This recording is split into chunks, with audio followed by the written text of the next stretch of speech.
Raphaël Hirouchalmi, bonjour, Boker Tov. Boker Tov. Merci d'être avec nous ce matin. Comme je le disais tout à l'heure à nos auditeurs, nous allons profiter de votre expertise tout d'abord en matière de renseignement militaire pour essayer de nous expliquer un peu ce que vous pensez de ces révélations qui ont marqué cette semaine, les révélations autour de la destruction de la centrale nucléaire syrienne d'Ir Az-Zour en 2007. Mais nous allons aussi profiter aussi de votre expertise, en tout cas de votre passion pour les livres. Et vous êtes un écrivain également connu et reconnu. Alors on en parlera dans une seconde partie de cet entretien de votre dernier ouvrage, La Rose de Saragosse. Nous en parlerons avec vous par la suite. Merci donc d'être avec nous ce matin. Tout d'abord, Raphaël, une première question. À votre avis, était-il absolument nécessaire, 10 ans après, de rendre public, d'officialiser la responsabilité d'Israël dans la destruction de cette centrale syrienne ? Absolument nécessaire, non. Inutile, non plus. Je pense qu'il n'y a pas de problème à dévoiler, surtout 10 ans après, le fait que tout le monde connaissait, c'est-à-dire qu'Israël était derrière la destruction de cette centrale nucléaire. Je pense que c'était tout de même le secret de Polichinelle. Oui. C'est qu'il y a un message fort qui est tout de même envoyé aux Iraniens. Je pense que c'est pas une mauvaise chose. Il y a d'autres velléités de nucléaire dans la région. L'Arabie Saoudite, le roi saoudien en ce moment aux États-Unis essaye aussi de convaincre les Américains de développer un programme nucléaire.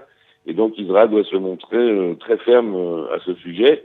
Je pense que c'est pas une mauvaise chose. Je pense que le public israélien est assez satisfait à la veille de Yom Ha'atzmaut, des 70 ans d'Israël, d'apprendre ce genre de nouvelles qui nous confortent dans le fait qu'effectivement nous avons une armée forte, des services de renseignement qui nous protègent. Alors, ça ne vous a certainement pas échappé au milieu de ces compliments qui ont été adressés à l'armée israélienne. Il y a eu une tension entre les services de renseignement militaire et le Mossad. Chacun a voulu s'accaparer la responsabilité du succès de cette opération, à savoir en particulier qui a été le premier à révéler l'existence stupéfiante de la construction d'une centrale syrienne. Alors, à votre avis, qui a raison, qui a tort ? Est-ce que le fait que vous étiez pendant de nombreuses années dans les services de renseignement militaires, vous compreniez mieux un peu qui peut s'accaparer, on va dire, la paternité de ce succès ?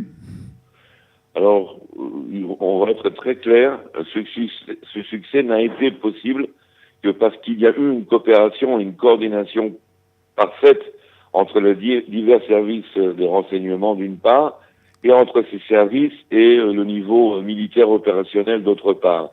Alors, il est regrettable, désolant, c'est vraiment de bas niveau d'entendre un ancien chef du Mossad vouloir s'accaparer tout le mérite, ou d'anciens officiers de l'intelligence militaire, alors que justement, ce qui avait fait leur force au moment de l'action, c'était leur discrétion, leur retenue et savoir garder le silence, surtout qu'on n'a rien d'intelligent à dire. Donc moi je ne peux que regretter certaines déclarations, à commencer donc par celles de certains politiciens comme Ehud Barak, l'ancien chef du Mossad, qui sont complètement déplacés, qui n'intéressent d'ailleurs personne. Je pense que nous autres simples citoyens sommes très contents de féliciter Tsahal et les services de renseignement pour leur action. Et c'est absolument ridicule ce balai de déclarations et de qui a eu tort, qui a raison, qui aurait dû réagir plus vite, qui a réagi moins vite.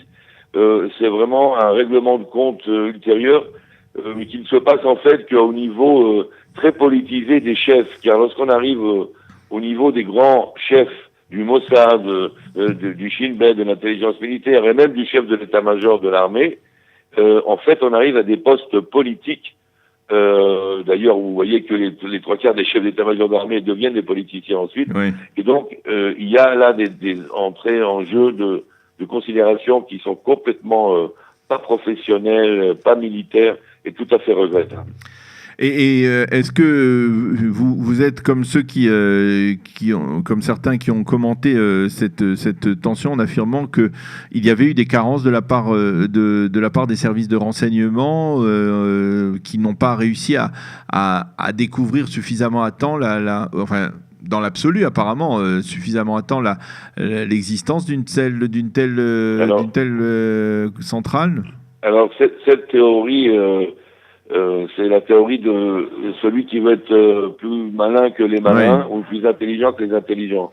Elle est complètement fausse, erronée. Il s'agit d'un immense succès des renseignements, et je vais vous dire très simplement pourquoi. Oui. Il y a eu effectivement un moment donné où on était dans le noir à propos du programme nucléaire syrien.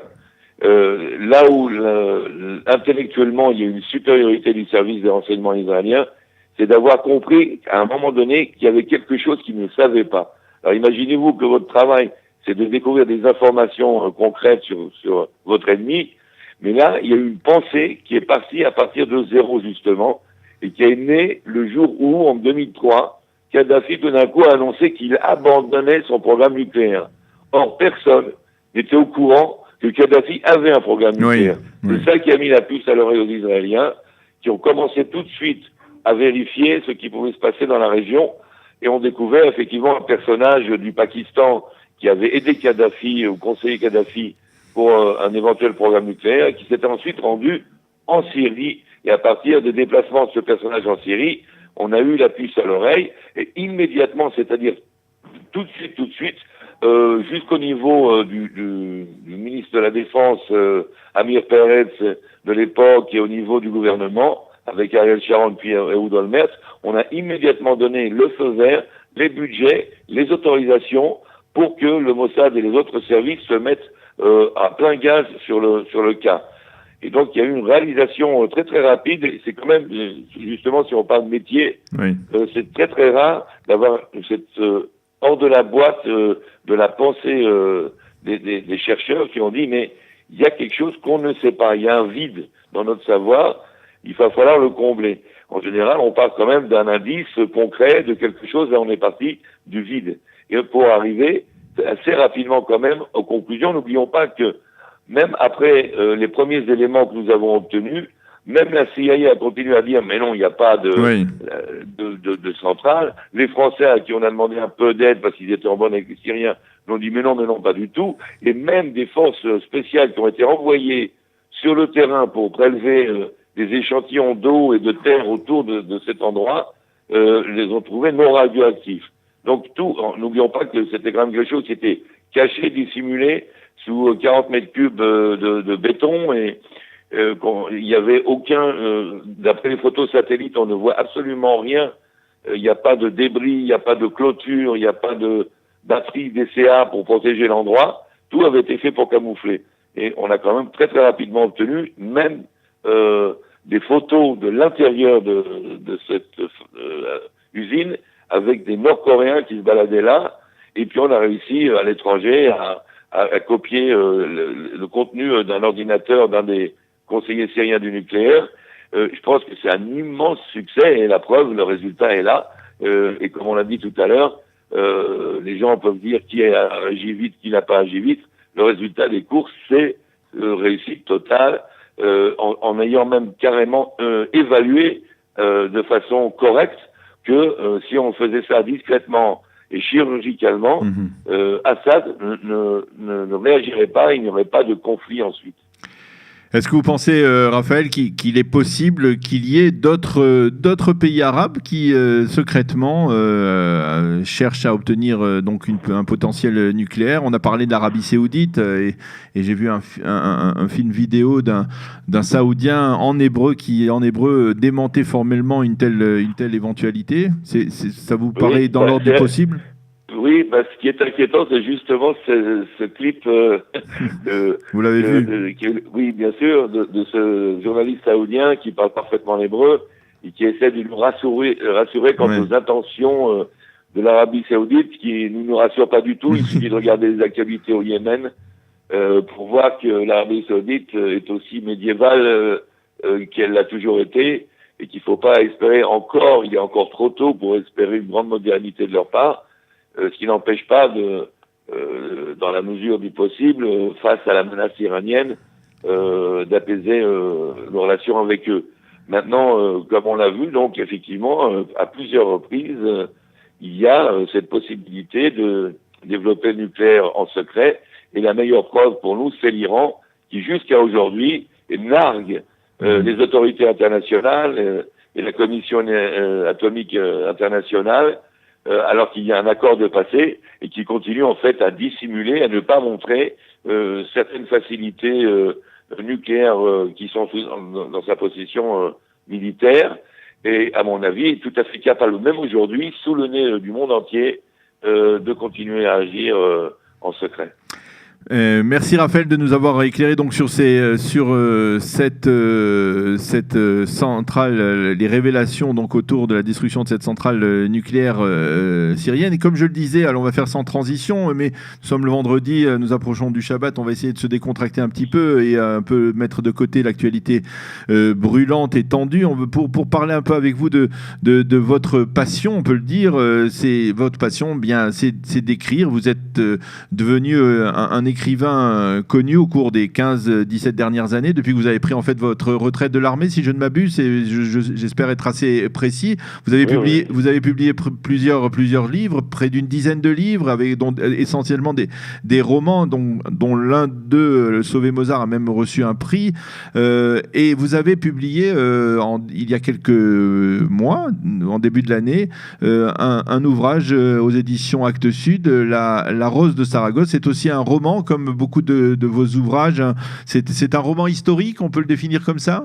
Oui, c'est un roman en toile de fond historique qui se passe au moment de l'Inquisition et qui va amener en fait à une enquête. Il y a la Rose de Saragosse, en fait, c'est une petite rose qui est apposée en bas de gravures placardées sur les murs de la ville de Saragosse. Et attaquant l'Inquisition et Torquemada, le grand inquisiteur, se moquant même de lui, de sorte de caricature un petit peu à la Charlie Hebdo. Et donc une résistance s'organise contre l'Inquisition à l'époque.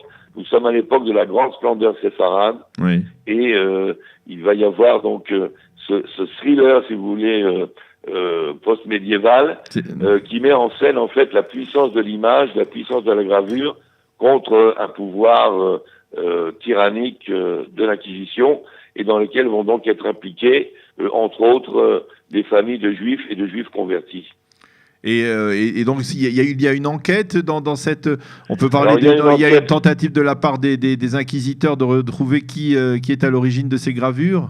Exactement. Et en fait, l'enquêteur, qui est le héros du livre, lui n'est pas juif. C'est en fait un indicateur espagnol qui travaille pour le compte de l'Inquisition, mais qui s'avère avoir comme passe-temps, dirons-nous, mais avec un immense talent, le dessin et la gravure. C'est un immense artiste qui se méconnaît, mais comme son enquête va le mener dans les milieux des juifs et des juifs convertis, et chez des familles de juifs convertis extrêmement riches, puissantes, mais aussi très très cultivées et esthètes, dans un monde de raffinement, de splendeur séfarade, comme je l'ai dit, qui va lui faire complètement changer sa vision des choses, qui va faire évoluer son art, et on va arriver à une apothéose de la puissance de l'image, et il va réussir en fait de faire un coup contre l'Inquisition grâce à l'image. Et parallèlement, vous avez donc cette histoire du sort des Juifs d'Espagne sous l'Inquisition, avec un deuxième mystère, car les Juifs vont négocier donc leur possible exode d'Espagne vers Constantinople, vers la Turquie, et vont promettre au sultan ottoman la relique la plus précieuse qui reste au peuple juif après la destruction du temple. Et cette relique, vous ne découvrez sa nature que si vous lisez le livre jusqu'à la fin. Eh bien, ça nous donne envie. En tout cas, je ne peux pas m'empêcher de vous poser une question. Quel rapport y a-t-il entre entre l'homme des services de renseignement militaire qui a travaillé, on va dire, dans l'ombre pendant de nombreuses années, qui a gravi les échelons dans la hiérarchie militaire. Vous êtes lieutenant-colonel de réserve dans Tsahal, et l'écrivain. Comment c'est votre véritable passion, c'est l'écriture, ce sont les livres, puisque vous êtes aujourd'hui marchand de livres anciens aussi à Tel Aviv aujourd'hui? Oui, alors c'est très simple. J'ai écrit un livre sur le poète Guillaume Apollinaire qui a été blessé dans les tranchées pendant la Première Guerre mondiale à Verdun, oui. À une époque où en France, Charles Péguy, Alain Fournier, les grands intellectuels, les grands artistes français étaient tous sur le front, où il n'y avait, comme aujourd'hui en Israël, aucune contradiction entre un artiste, un intellectuel, et servir son pays et revêtir l'uniforme. À cela, j'ajoute tout simplement que, eh bien, le fait d'avoir des lettres, si vous voulez, ou d'être éduqué, m'a beaucoup servi dans les services de renseignement. Oui, je souligne que vous êtes issu je souligne que vous êtes issu de l'école normale supérieure de la Sorbonne. Voilà, en toute modestie.